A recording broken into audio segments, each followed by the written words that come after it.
நடிகர் சாய் பிரசாந்த் நேற்று இரவு விஷம் குடித்து தற்கொலை செய்து கொண்ட சம்பவம் சின்னத்திரை வட்டாரங்களில் அதிர்ச்சியை ஏற்படுத்தியுள்ளது. சின்னத்திரையில் நடித்த ஷாருகேஷ் தொடங்கி இன்றைய சாய் பிரசாந்த் வரை பல நடிகர் நடிகைகள் தொடர்ந்து தற்கொலை செய்து கொள்ளும் சம்பவங்கள் அதிகரித்து வருகிறது. டிவி சேனல்களில் தொகுப்பாளர்களாக இருந்தவர்கள் பலரும் டிவி சீரியல்களில் நடித்து வருகின்றனர். ஏராளமான டிவி சீரியல்கள் ஒளிபரப்பானாலும் சின்னத்திரையில் பிரபலமாக நடித்துக் கொண்டிருந்த பல நடிகைகள் கடந்த ஆண்டுகளில் தற்கொலை செய்து கொண்டனர். நடிப்பதற்கு தொடர்ந்து வாய்ப்பு கிடைக்காமல் போகவே மன உளைச்சலுக்கு ஆளாகி நடிகர்கள் சின்னத்திரை தொழில்நுட்ப கலைஞர்கள் தற்கொலை செய்து கொள்கின்றனர். ஷாலினி, மயூரி, வைஷ்ணவி, ஷர்தா என பல நடிகைகள் தற்கொலை மூலம் மரணத்தை தழுவியவர்கள். ஏனைய நடிகைகளின் மரணம் மர்மமாகவே உள்ளது.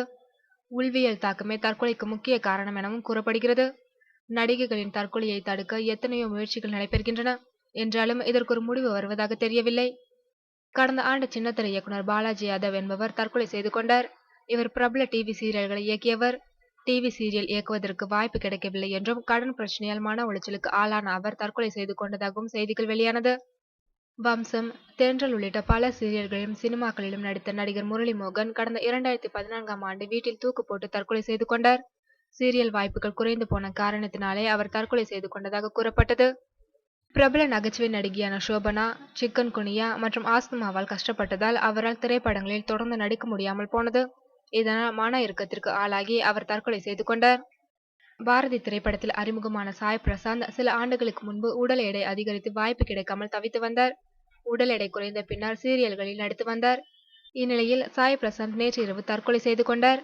சாய் பிரசாந்த் மரணமடைந்த செய்தி கேட்டவுடன் அவரது வீட்டின் முன்பு போஸ் வெங்கட், டிங்கு உள்ளிட்ட பல சின்னத்திரை நடிகர்கள் திரண்டனர். பிரேத பரிசோதனை அறிக்கை வெளியான பின்னரே அவரது தற்கொலைக்கான காரணம் தெரிய வரும் என்று நடிகர் போஸ் வெங்கட் தெரிவித்திருந்த நிலையில் சாய் பிரசாந்தின் இந்த மரணத்திற்கு காரணம் அவரது மனைவியுடனான சண்டைதான் என்பது தெரிய வந்துள்ளது. சாய் பிரசாந்த் ஏற்கனவே திருமணமாகி முதல் மனைவியை பிரிந்தவர். சமீபத்தில்தான் அவர் இரண்டாவதாக திருமணம் செய்து கொண்டார். இரண்டாவது மனைவி சுஜிதாவிற்கும் அவருக்கும் கருத்து வேறுபாடு ஏற்பட்டதால் பிரசாந்தை பிரிந்து தாய் வீட்டிற்கு சென்று விட்டாராம் சுஜிதா. இதனால் மன உளைச்சல் அடைந்த பிரசாந்த் கடிதம் எழுதி வைத்துவிட்டு தற்கொலை செய்து கொண்டுள்ளார். மதுவில் விஷம் கலந்து குடித்து அவர் தற்கொலை செய்து கொண்டதாக போலீஸ் தரப்பில் தெரிவிக்கப்பட்டுள்ளது.